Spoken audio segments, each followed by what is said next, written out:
He hadn't heard a sound, just felt it. That cold crawl down the back of his neck, the kind a man gets when something's bleeding close by. Thorn Calloway reined in his mare just past the north ridge, scanning the wind-twisted junipers that guarded his land like old sentries. Then he saw her. She lay face down in the dirt just beyond the boundary fence, half hidden by sagebrush. Barefoot, a dress torn to ribbons. Blood pooled beneath her ribs, dark and seeping into the sand. Her long black hair clung to her shoulders like a wet shroud. She didn't move. Thorn slid off his saddle, boots crunching gravel. He didn't draw iron, didn't call out. He approached quiet, like you would a wounded coyote, not sure if it'll bite or die. Up close, he saw the arrow wound. High, not fatal, yet. She clutched something in one hand, a small leather pouch or medicine bundle. "Hey," he said, voice low but firm. "Can you hear me?" Her eyes fluttered. Brown, sharp, alert despite the blood. Her lips moved. Thorn leaned in. Dust blew across the prairie. Her breath was shallow, but the word came out clear. Mangas. Thorn stiffened. He knew that name. Everyone this side of the San Carlos agency did. Chief Mangas, war leader of the Western Apache, ghost of the canyons, spear of vengeance. There were stories of him gutting soldiers and vanishing into smoke. Of raids where whole wagon trains disappeared. And now his daughter, because that's what she had to be, was dying on Thorn Calloway's land. He looked up. Clouds rolled in slow from the south. A storm was building. He had two choices: ride away and stay safe, or take her in and bring the fury of the Apache nation down on his roof. He made his choice. Lifting her gently, he carried her to his horse. She groaned, barely conscious, but her hand gripped the pouch tighter. As he threw her across the saddle, a sound cracked through the stillness, a rifle bolt sliding home. Thorn froze. It hadn't come from her, and it damn sure hadn't come from him. Thorn backed the horse slowly down the slope, shielding the girl's body with his own. The rifle's aim tracked them, but didn't fire. Whoever was up there didn't want a dead Apache girl yet. They wanted a message delivered or a trail followed. By the time he reached the ranch, the sun had sunk behind the canyon wall, and the wind carried that strange hush that comes just before night fully claims the land. The girl, Nidita, he'd learn later, had passed out, her head lolling lightly against his arm. Her skin burned hot with fever. He kicked open the cabin door and carried her straight to the cot. The place was humble. One room, low beams, stone fireplace long since cold. A single table.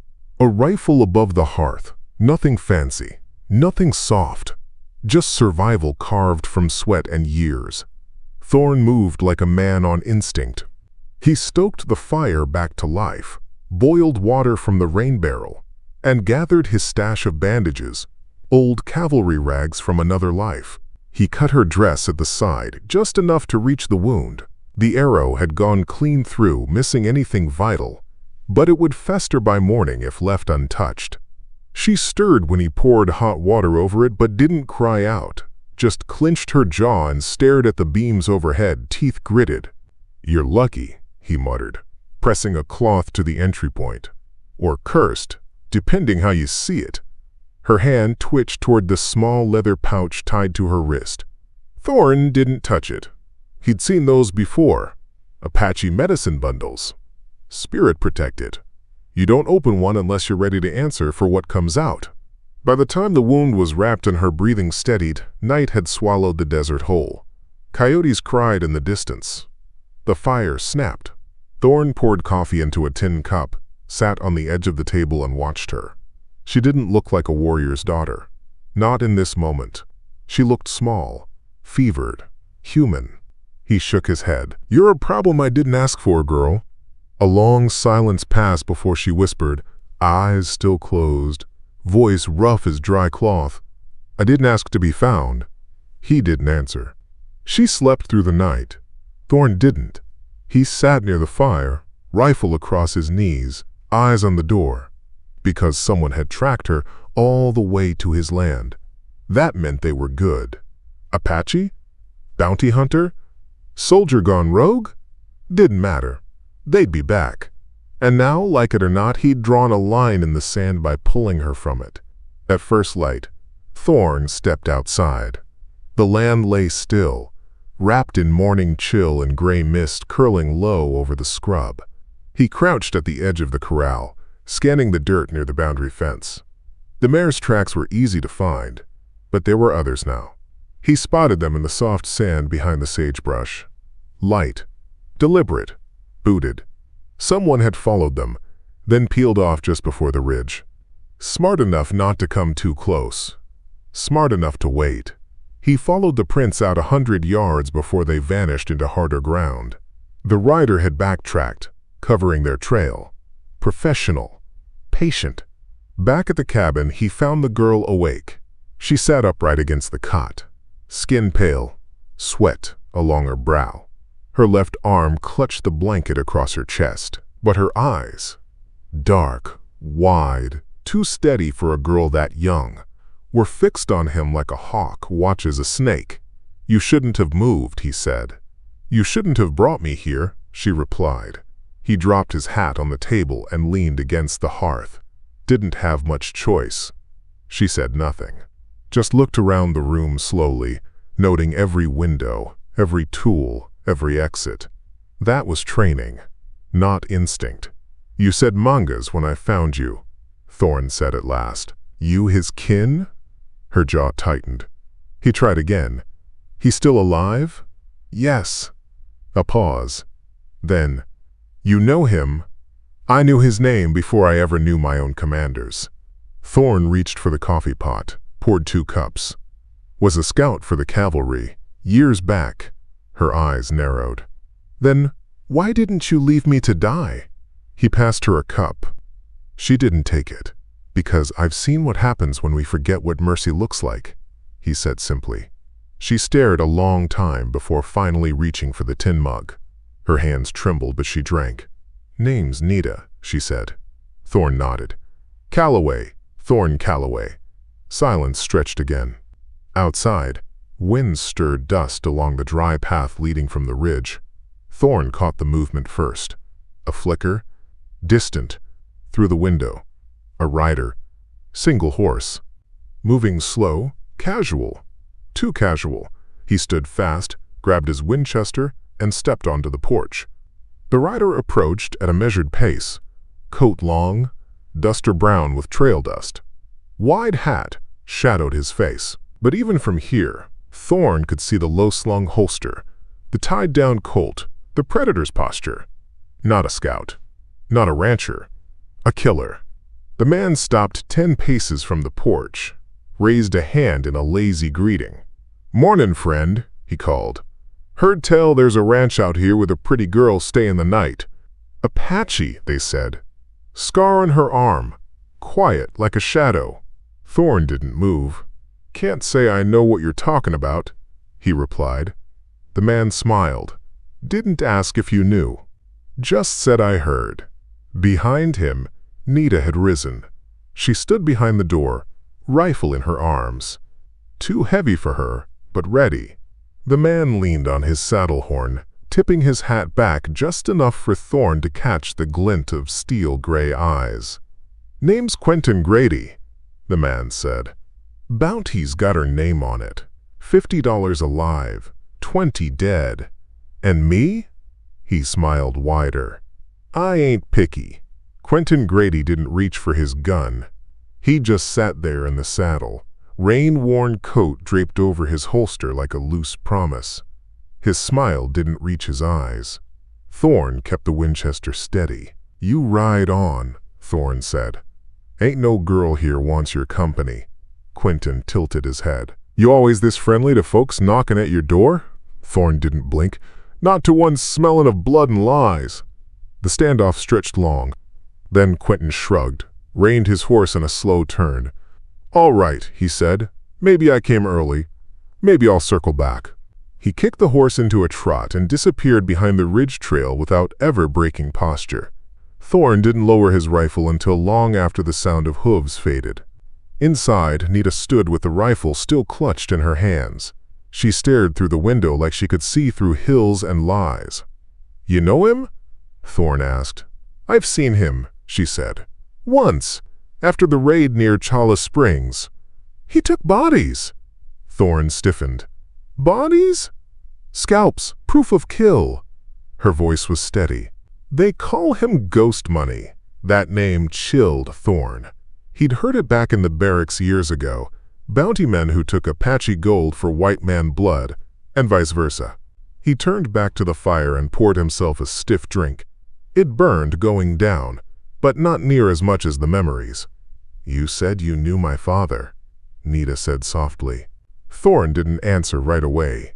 He stared into the fire until the shapes dancing in the flames looked too much like the past. "I rode with the 7th out of Fort Bowie," he said finally. "Scouted Apache, helped map their land so others could burn it. That make me a friend to your father." She didn't reply. "There was a ravine near Dragoon Pass," Thorn went on, voice low. "They said a war band was camped there.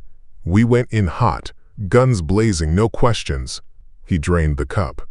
"There weren't warriors there, just women. A few boys. Mangas wasn't among them." He looked up. "But you might have been." Nidita didn't speak, but her fingers slowly reached up and pulled back her sleeve. Beneath the folds of fabric was a scar, long, thin, like a line drawn in anger. It ran from her upper arm to just above the elbow. "A soldier's saber," she said. "I was 7. Thorn closed his eyes. "I dragged one child out of that canyon," he said hoarsely. "Wrapped her in my coat. I was young, foolish. Thought maybe that could fix what we'd done." He opened his coat now, pulled from the inner pocket a square of faded cloth, purple thread stitched in crude flowers. Torn, frayed. He handed it to her. She looked down slowly. Her breath caught. "I sewed that in the canyon," she whispered. "With a thorn needle. For my mother." Her hands trembled. "You kept it." "I kept you," he said. She stared at him, tears standing but not falling. Then she looked down at the cloth in her hands and held it like it was the only truth she had left in the world. Outside, a hawk screamed over the ridge. They both looked toward the sound. Quentin Grady would be back, but now the past had come home, and neither of them would face it alone. The wind shifted that night, cooler, sharper, dragging with it the scent of dust, ash, and coming violence. Thorn slept light, one boot still on, Winchester propped against the table beside him. Nidita didn't sleep at all.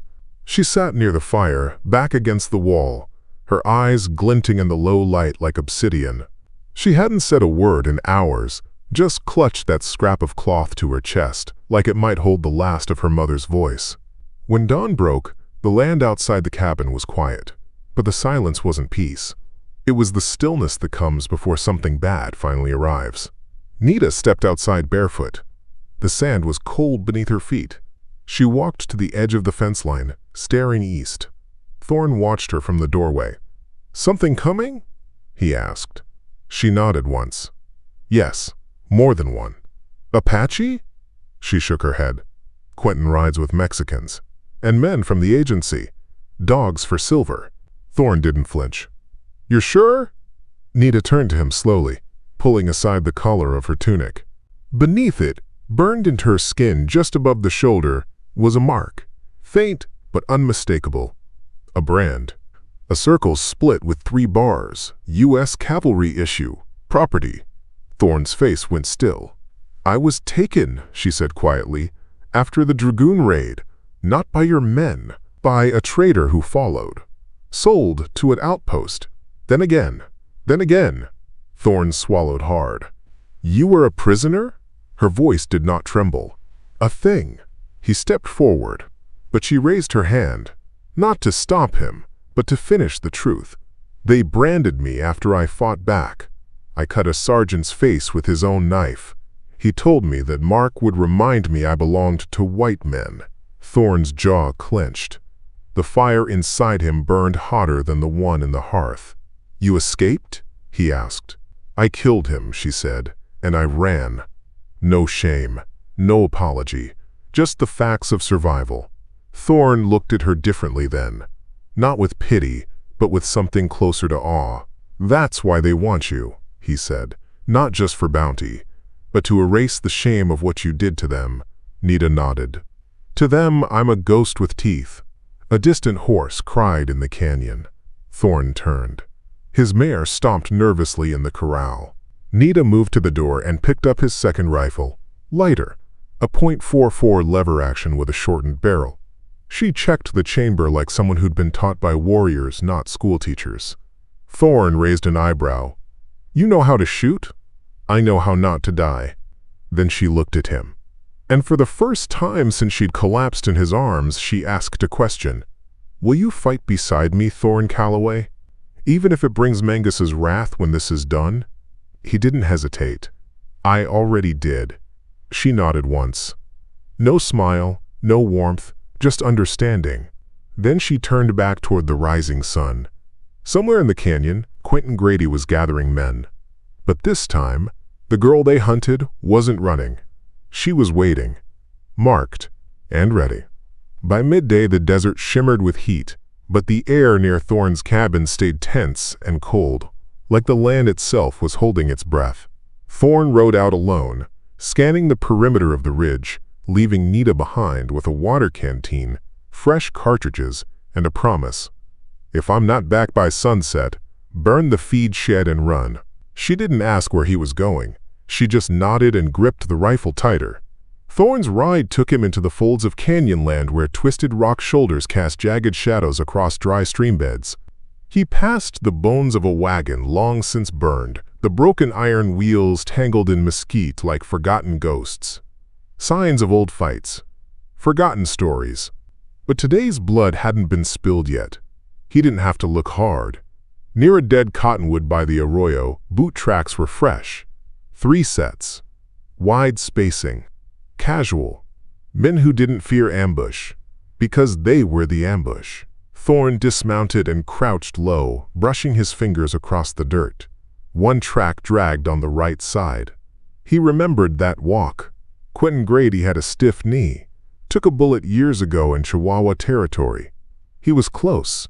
Then a voice came from behind the tree. "You always were too good at sniffing out trouble, Calloway." Thorn stood slowly, hands away from his belt. Quentin stepped out, rifle lowered but ready. 2 more men followed. One Mexican, scarred down his cheek. The other pale and pockmarked, teeth brown with tobacco and lies. "I figure you ain't here for neighborly talk," Thorn said. Quentin grinned. "Depends what kind of neighbor you are. Goo Billy got something of mine, I reckon." "She's not a thing," Quentin shrugged. "Tell the men that branded her." He stepped closer. "You know what she did?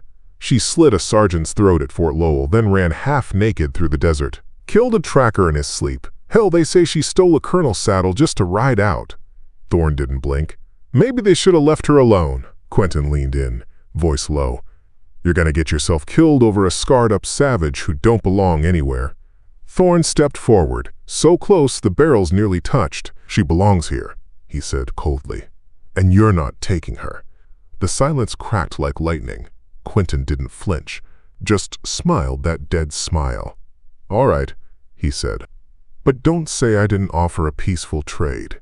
He turned, mounted up, and signaled his men. They didn't rush. They rode off slow, relaxed, like they already had the timing figured. Thorn knew that pace. He knew that smell. They weren't retreating. They were encircling. By the time he rode back to the ranch, the sun was angling low and the air tasted like copper. He entered the cabin fast. Nidita stood ready, eyes hard. "They followed you," she said. "I let them," he replied. "We finish this here." She hesitated. "If we die, we won't." She met his gaze. "You believe that?" "No," he said. "But I believe in you." Outside, 6 riders crested the ridge. Inside, 2 rifles were loaded, and on the wind came the distant, ancient war cry of the Chiricahua Apache, carried not by warriors this time, but by one girl, marked, hunted, and standing her ground. The first shot cracked just after sundown. It wasn't aimed to kill, just to scare, to rattle the doorframe and send whoever was inside diving for cover. But Thorn didn't flinch. He knelt by the front window, eye to the sight of his Winchester, watching the shadows gather along the fence line. He counted 5 riders now, maybe 6. Spread out. Careful. Quentin Grady's style. Tight circle, slow squeeze. He wanted them scared before he came in. But Thorn wasn't scared. He was tired. Tired of running from memories.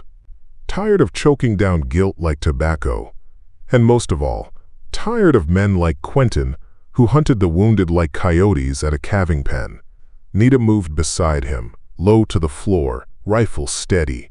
Her breathing was slow, precise. She didn't ask what to do. She just waited for Thorn's nod. "You take left side," he whispered. "Second man near the trough. He'll break first." She nodded once. Outside, the horses shifted, hooves grinding dust. Another voice called out, thin and reedy, "Give us the girl, Calloway. You can walk." Thorn shouted back, "She's not yours to take." A pause. Then Quentin's voice came calm and smooth. "Ain't about ownership. It's about justice." From the shadows, Nidita whispered, "Justice doesn't wear a bounty tag." Before Thorn could reply, her eyes flashed, and she squeezed the trigger. The report echoed off the canyon wall. A cry of pain followed. Short, sharp, then silence. "Nice," Thorn muttered. Gunfire erupted from 3 directions. Bullets slammed into the cabin wall, splintering timber. Thorn fired twice, reloaded by feel. Nidita moved to the opposite window, covering their flank. The girl fought like someone who had nothing left to lose and refused to lose it anyway. The firefight stretched into minutes that felt like hours. Then the shooting stopped. No movement. Only wind. Thorn crept to the door, cracked it open. Smoke curled from the brush near the fence line, where one man lay groaning. Another horse bolted riderless into the dark. The rest had gone quiet. Too quiet. He turned just as the back window shattered. Quentin was inside. The bounty hunter rolled through the glass, hit the floor, and came up fast. Knife in one hand, pistol in the other. Nidita spun toward him, but he kicked the rifle from her hands before she could fire. Thorn swung his rifle like a club, caught Quentin across the shoulder, sent him stumbling, but not down. Quentin turned the pistol on Thorn. Click. Empty. They collided hard, crashing into the table. Thorn caught Quentin's wrist, twisting, grappling, both men grunting low like wolves in a death match. Then, Nidita was there, not with a gun, with fire. She grabbed the kettle from the hearth, boiling water, and flung it across Quentin's face.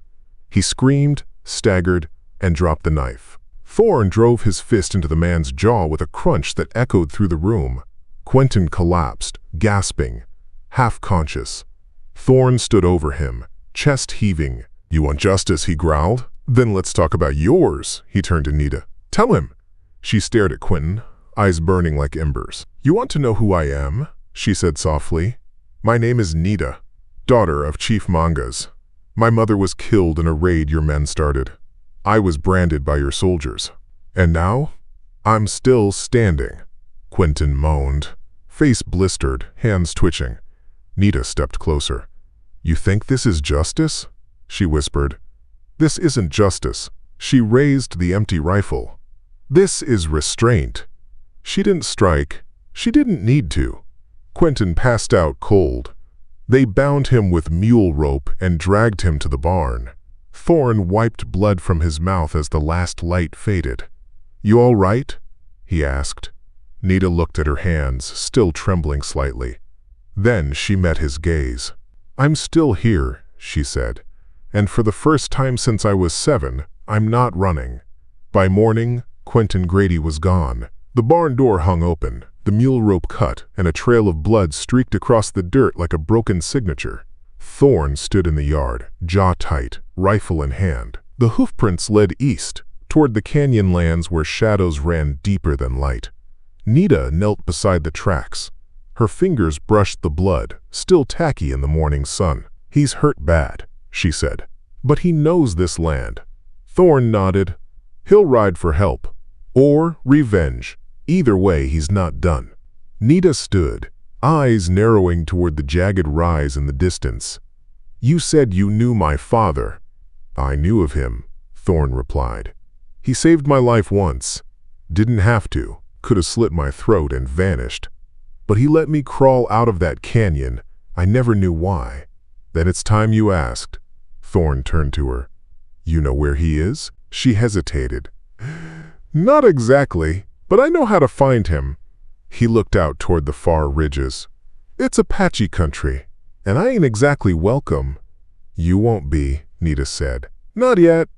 She turned back toward the cabin, already grabbing supplies. "Water, dried meat, spare rounds. But I'll speak for you." Thorn chuckled dryly. "You really think Mangas is going to open his arms to a man with blue blood on his hands?"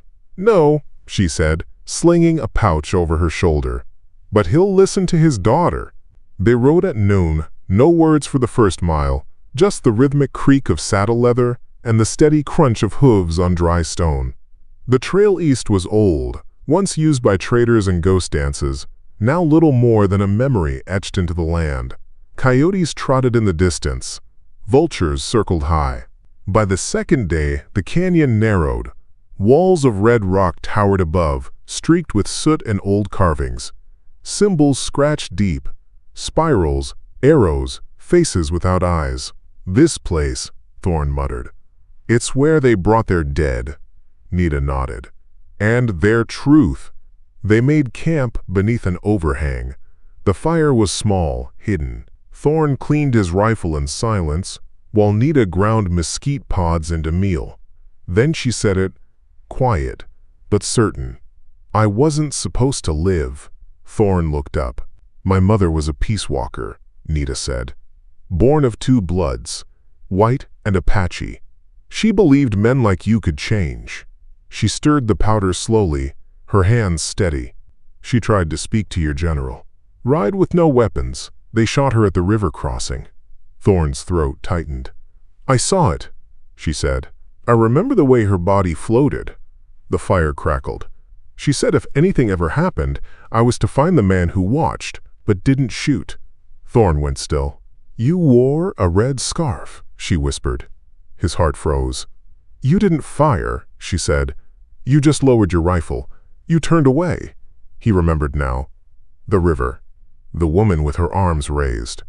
The scream. The order shouted behind him. He had turned. He had walked away.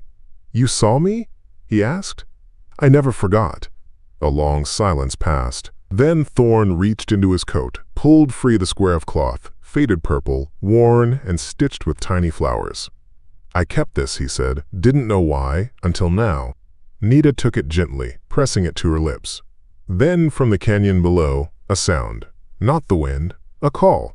Low, rhythmic, bone and breath. A warning or a welcome. Nidita rose slowly.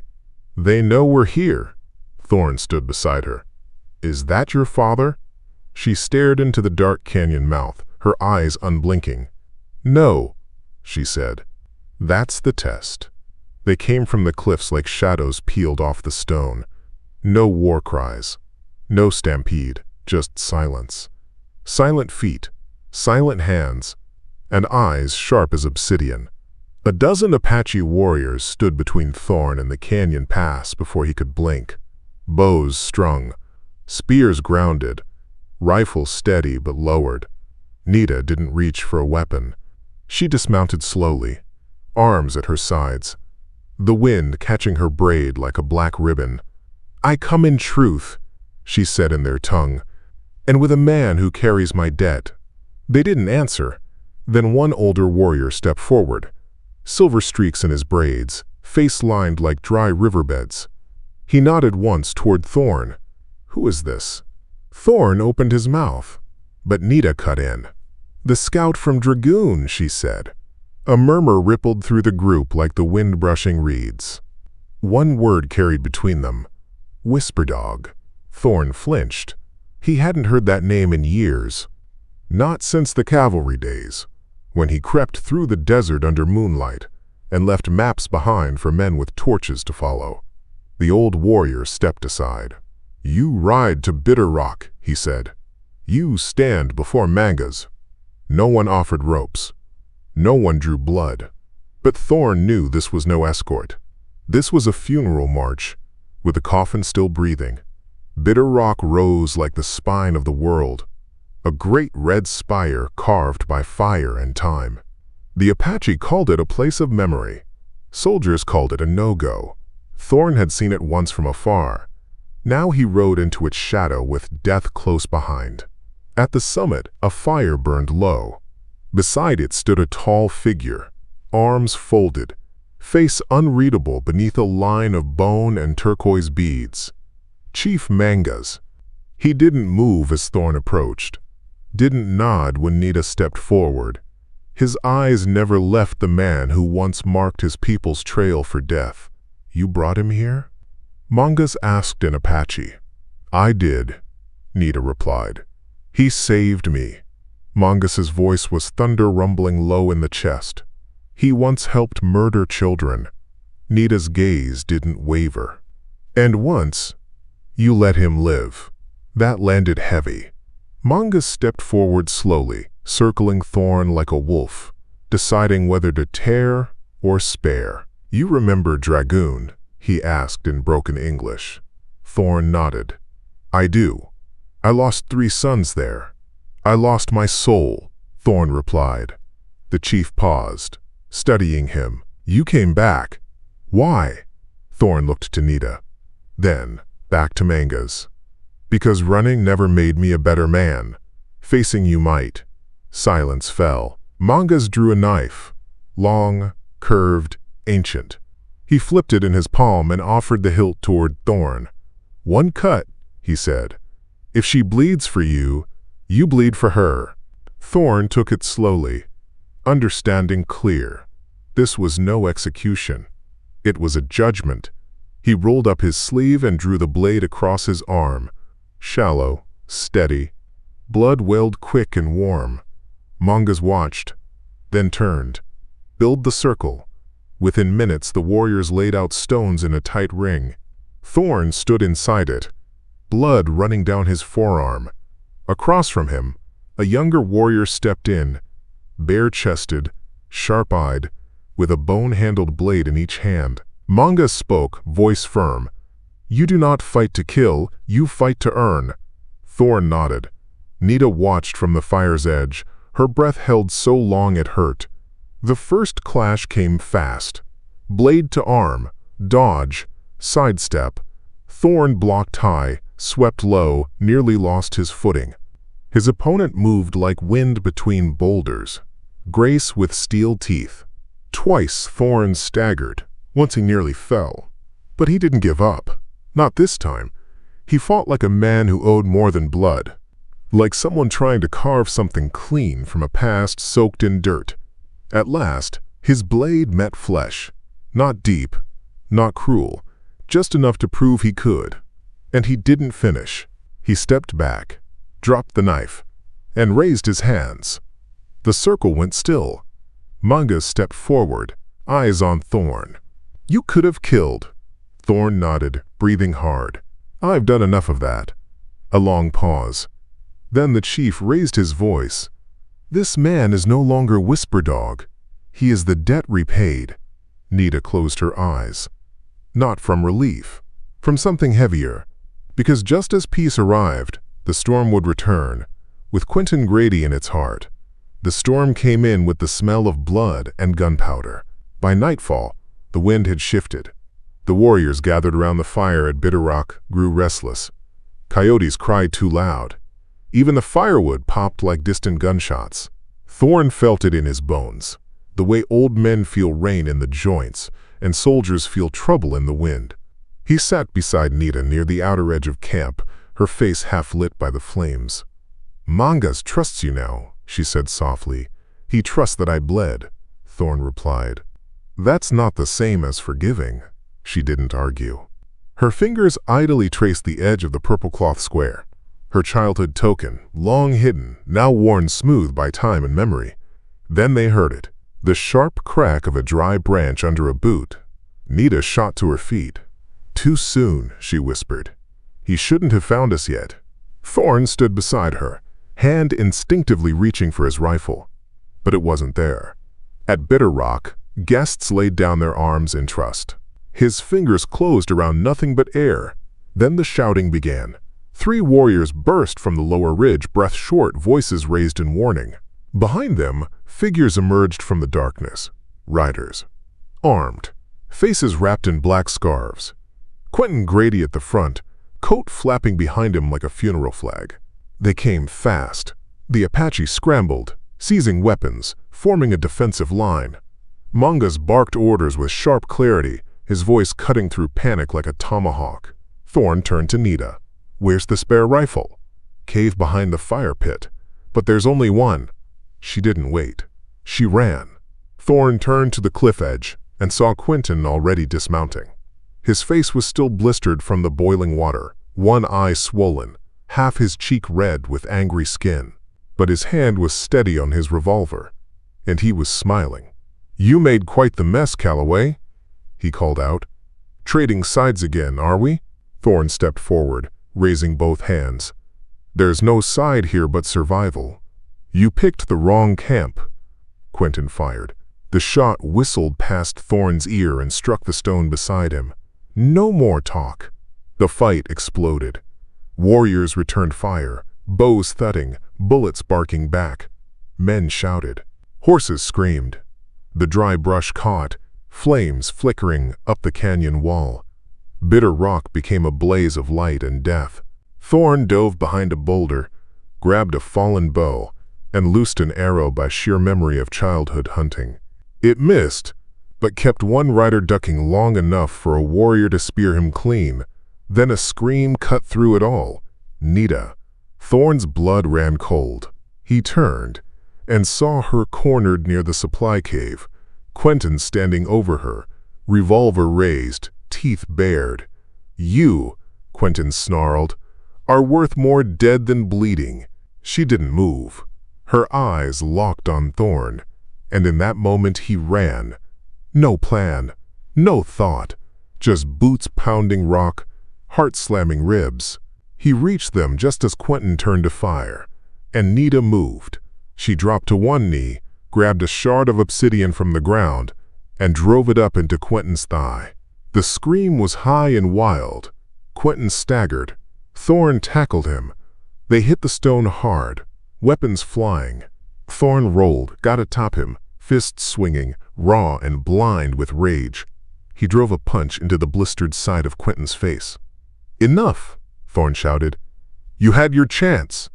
Quentin groped for his boot knife, and Thorn stopped. He didn't grab it, didn't strike. He stood, breath ragged, and looked down at the man who'd hunted them through dust, fire, and silence. Then he kicked the knife away. "You're not worth the killing." Behind him, Mangas stepped forward, silent, spear in hand. He met Thorn's eyes, then looked at Quentin, and raised the weapon. But Nidita placed a hand on her father's arm.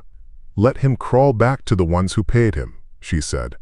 "Let him carry shame instead of victory." Mangas stared at her a long moment, then lowered the spear. "Let the knife fall," he said. Quentin Grady would live, branded, beaten, broken. And sometimes, Thorn thought, that was the greater mercy. They let Quentin go at sunrise, stripped of weapons, his horse crippled, face swollen and spirit worse. He limped out of Bitter Rock with nothing but the weight of failure clinging to his back. Thorn watched him disappear into the low fog that clung to the base of the canyon, like ghosts not ready to let go. Nidita stood beside him, arms folded. "He'll come back," Thorn said. "No," she replied. "He won't. Not after this. A man who loses face before the people loses more than honor. He loses his name." She said it with finality, not hope. Behind them, the warriors began to gather again. The fires were relit, the injured tended, Mangas stood near the stone circle with a blade in his hand, not one for killing, but one worn with time, its edge dulled, handle wrapped in rawhide. Thorn stepped forward, uncertain. The chief nodded once. "It is not over." Thorn blinked. "What's left?" Mangas gestured to the circle of stones. "You fought for your place," he said. "But now, she must fight for hers." Nidita's head turned sharply. "I have bled enough." "This is not blood," Mangas said. "It is truth." The warriors parted. Into the circle stepped a woman, tall, lithe, maybe 10 winters older than Nidita. Her face was marked with ceremonial paint, red streaks across her cheeks, and she carried 2 short blades curved like moons. "This is Nidita," Mangas said. "She is of the war clan, and she says you speak with a white man's words now, that you carry a white man's name." Nidita's jaw tightened. "I carry only my mother's fire." Mangas's face was stone. "If that is true, then prove it." A hush fell. Thorn stepped forward. "You don't have to." "I do," Nidita said. She unwrapped the scarf from her shoulder, the one that covered the old brand. She tossed it aside. Then she stepped into the circle. The blades clashed not with the ring of steel, but the whisper of speed. Nidita struck low, fast, testing. Nidita dodged, stepped in close, jabbed, ducked. The fight wasn't violent. It was ritual, but it was real. One mistake could still draw blood. Thorn watched from the edge, heart pounding like hooves on dry rock. For every strike Nidita made with force, Nidita answered with grace. She turned a blade aside with her palm, swept behind her opponent, twisted, countered, spun low. Then, a cut, just along her ribs. Thin, precise. Nidita didn't flinch. She turned and struck. Her wooden blade tapped Nidita's chest just over the heart. The match was over.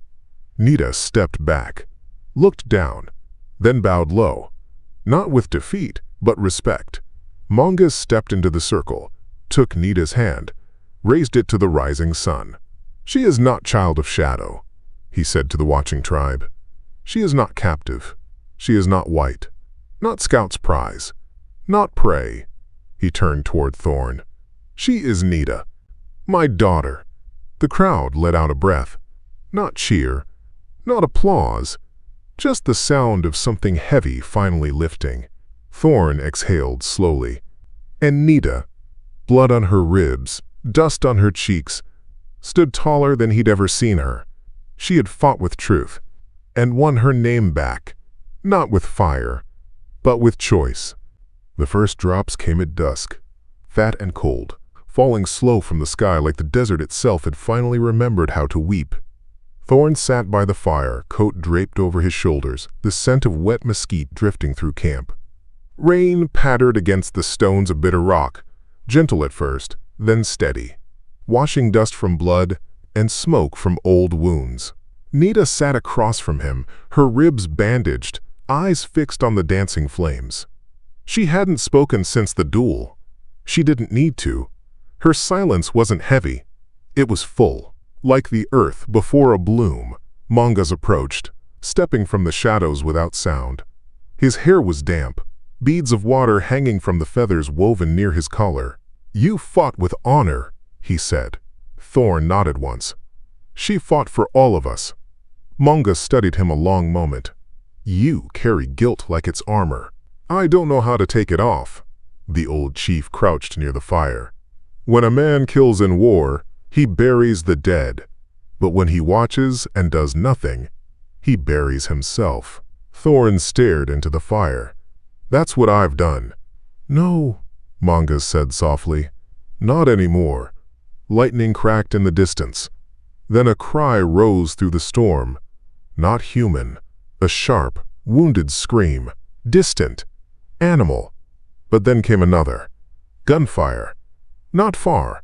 Thorn stood fast. Nidita's hand went to her rifle before he even spoke. Mangas rose as well. "You know that sound?" "Yes," Thorn said. "Soldiers. a young scout came running down the canyon trail, soaked and panting. 10 riders, bluecoats. They've hit the southern ridge, driving cattle, burning camps. "Why now?" Nidita said. "Why in the rain?" Mangas's face darkened. "Because they think the storm hides them. Because they know we are gathered here, unguarded." Thorn clenched his fists. This is no coincidence. They followed Quentin back. Mangas turned to him. "Then we show them they're not chasing ghosts. We show them we're ready." Warriors mounted up fast. Rain-slick horses shifting nervously under wet saddles. Thorn swung onto his mare, boots in the stirrups before the horn cleared the rock. He rode alongside Nidita through the dark canyon, lightning flashing against wet stone, thunder chasing their heels. The air smelled of ash and cedar. Every hoofbeat echoed like a drum summoning something ancient and angry. When they reached the south ridge, the scene was chaos. Fires burned low across the grass, licking at collapsed tents. Livestock scattered in the dark. A woman screamed behind a fallen wagon, and above it all, a figure stood, coat soaked, rifle lifted. Quentin Grady, alive, face wrapped, arm bound in bloodied cloth, pistol clenched in his left hand. "You should have killed me, Calloway," he shouted across the rain. "I gave you mercy," Thorn called back. "And now I'm giving it back." He fired. The shot caught Thorn in the shoulder, the force knocking him backward off his horse. Mud swallowed him whole. Pain burst white behind his eyes. He heard Nidita scream his name. Mangas shouted something in Apache. Then everything blurred. Rain, blood, fire, sky. But through it all, one thing stayed clear. Nidita leapt from her horse, rifle in hand, storm in her eyes. And this time, she wasn't running to him, she was standing for him. Time broke into pieces. Thorn lay flat in the mud, warmth pouring from his shoulder, the storm soaking every breath. He tried to move, but his limbs didn't answer. The world narrowed, first to the sound of rain, then to the flicker of firelight, and finally to Nidita's voice. She was shouting, not with fear but fury. Somewhere above him, her rifle cracked again and again, echoing through the canyon like the voice of something righteous. He saw flashes of her in the lightning, hair soaked to her back, silhouette outlined in fire and smoke. A war cry rose behind her. The Apache charged. Mangas at the front, spear held high. They hit the soldiers like a wave of stone. Men in blue coats scattered. One tried to light a second wagon. Nidita dropped him with a clean shot to the leg. Quentin fired again, but the rain had soaked his powder. He screamed in frustration, dropped his weapon, and lunged toward Nidita with a knife. Too close, too fast. Thorn tried to cry out, but his voice caught in his throat. Quentin tackled her. They hit the mud hard, rolling, blades flashing. Nidita blocked the first stab with her forearm, drove her knee into his gut. He snarled like an animal, gripping her by the hair. Lightning flared above them. She didn't scream. She bit him, then drove the butt of her rifle into his jaw. Quentin slumped, dazed, but not done. He reached for his boot knife. One last desperate move, and Thorn, bleeding out in the dirt, moved. He rolled onto his good side, raised a trembling hand, and pulled his sidearm. Pain blurred everything, but he could see Nidita's silhouette and Quentin rising behind her. The shot cracked. Once. Quentin dropped like a stone. The canyon fell silent. Only the rain spoke now. Thorn woke to the scent of smoke and wet earth. His shoulder was bandaged tight, his coat draped over him like a blanket. The fire nearby burned low, casting soft light on the rock walls of a small shelter. A hunting cave, maybe. He blinked up into the night. Nidita sat beside him, arms around her knees, staring into the coals. "You stayed," he croaked. She looked over and offered a tired smile. "You shot straight." He chuckled weakly, then winced. "Did we win?" "Yes," she said, "but it wasn't a battle." "What was it then?" "A reckoning." She reached into her pouch and pulled out the square of cloth. It was soaked now, colors faded beyond recognition. "I think it's time I let this go." she whispered. He frowned. It's all you had left of your mother. No, she said, looking at him. I have her fire. She leaned forward, tossed the cloth into the fire. It curled, smoked, vanished. And for a moment, all that remained was silence. Not the fearful kind, the kind that means something has ended, or something new has begun. 3 days passed before Thorn could sit a horse again. The wound in his shoulder healed slow, stitched by steady Apache hands and dressed with bark poultices that smelled of cedar and fire sap. The fever broke just before dawn on the second day, and by the third he stood under his own weight. Mangas said nothing when he rose, just nodded once, like watching a storm cloud drift past without breaking. The camp at Bitter Rock had changed. Less fire, more silence. The warriors moved with purpose now, packing supplies, tending to the wounded, checking saddles. Something was coming, and they all felt it. Thorn sat beside Nidita as she sharpened her knife, the blade glinting with a rhythm both practiced and peaceful. We're leaving, she said, without looking up. He nodded. Red Mesa? That's where the people go when it's time to begin again, when old fires must be left behind. He stretched his arm gently, testing the shoulder. And you? She met his eyes. I ride with them, but not as a girl hunted, not as a daughter hidden. She stood and slid the knife into her belt. As myself. He rose too, slower with a grunt. Then I'll ride with you. You've already ridden farther than most would, she said softly. He smiled. I've come too far to watch the sun set without knowing where it rises next. They rode out that evening, 6 riders across the basin toward Red Mesa, the land rolling in soft folds beneath a sky streaked with firelight. The clouds from the storm had broken into bands of gold and violet, the kind of sky that makes even a killer feel forgiven, if only for a moment. Thorn rode alongside Mangas. The silence between them no longer bitter. The old chief finally spoke. You still carry the blue in your blood. Thorn didn't deny it. It taught me to follow orders. And the girl? She taught me to question them. Mangas looked ahead to where Nidita rode in front, her figure strong against the sinking sun. She is her mother's fire, he said. But she is something more now. She is storm and ash and rain. Thorn nodded. And she's not done changing the world. Mangas smiled faintly. Neither are you. As the mesa rose from the horizon, tall, red, ancient, Thorn felt something strange in his chest. Not fear, not regret, just quiet. The kind that means something true is close.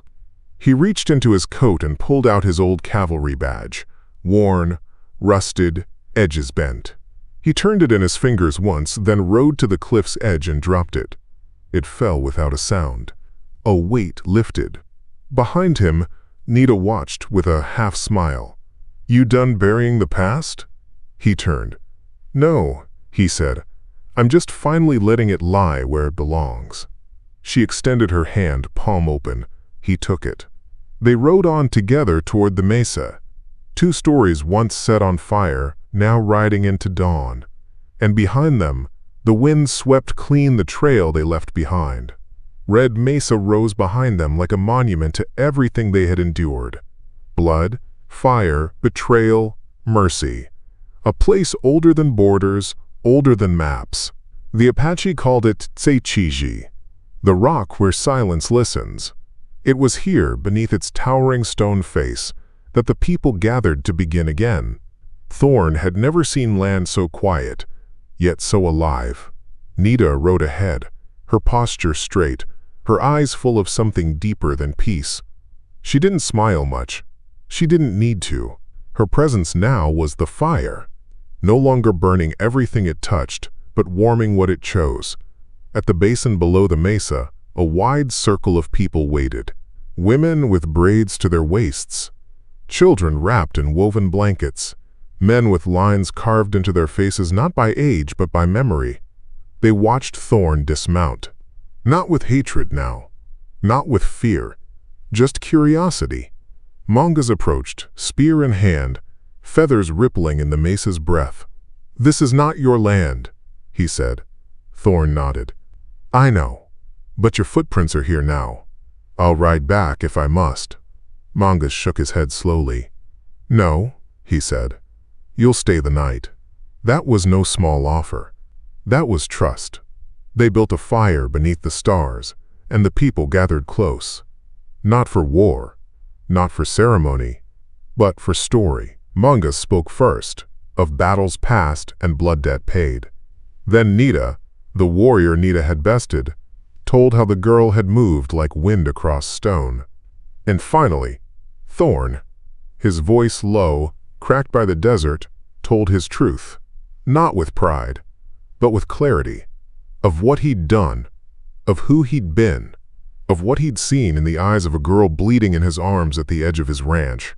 When he finished, no one clapped. No one needed to.